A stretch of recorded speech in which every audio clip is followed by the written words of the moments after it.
Hello and welcome to the cinematography channel. In today's video we're going to be talking about this dial here for GH5 shortcuts. Now the GH5 allows you to completely and utterly set these shortcuts to do whatever you want them to do. So first of all, you've got the normal, the M movie mode, which everyone's used to, and of course there's C1, C2 and C3, which you can completely customize and change to do whatever you want. Now what I've done with my setup is the movie mode as just my normal 24 frames per second 1080p. Then when you flick to C1, I've done to super slow motion 180 frames per second, and when you flick one more you've got 60 frames per second 1080p, but this time with audio. So if you need the audio and you need the slow motion, it's 60 frames per second with audio. Then the last one, C3, I've put as a 4K recording.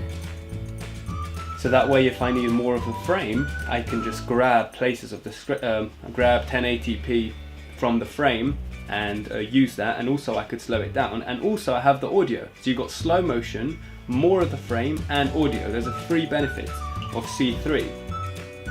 Now I have to state that this can only be done if you set the camera to NTSC mode, because if you set it to anything else, like PAL for example, you're only going to be getting 50 frames per second at the highest from the 4K mode with sound, and from the 1080p mode 50 frames per second with sound.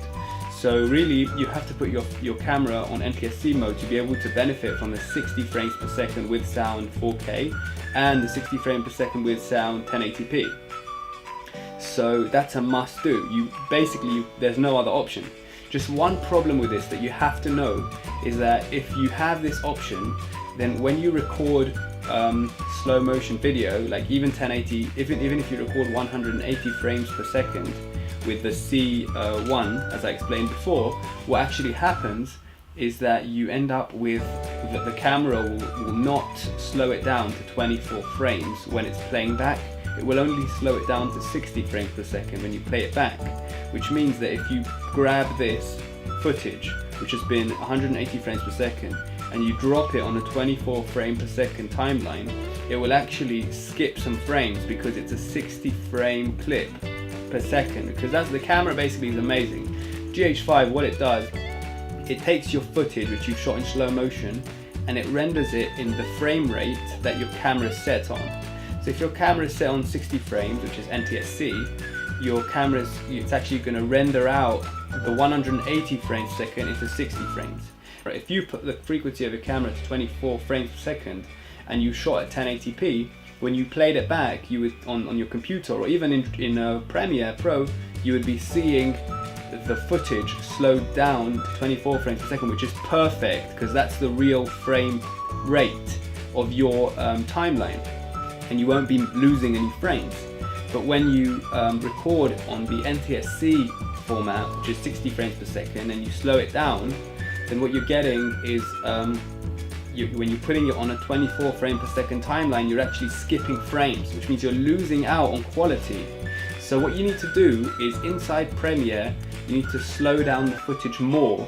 If it's 60 frames, you need to slow it down by about 40% to really get every frame of slow motion. So really all cinematographers know that you should be filming in 24 frames. In the NTSC format, you have the option to shoot in 24 frames per second, and it's actually quite conservative of your memory because it records at 24 megabytes per second. But I guess you might lose a tiny bit of quality just there in the bit rate, but I guess it's probably worth it. You'll end up with more space on your hard drive and you're filming at the right frame rate. So thanks for watching this clip. I'm always thinking about ways to make the GH5 more and more useful to cinematographers and videographers, so subscribe to our channels for future videos. I don't create content that doesn't have value, so please subscribe, give us a like and enjoy more videos. Thank you so much for watching. This was the cinematography channel. Bye bye.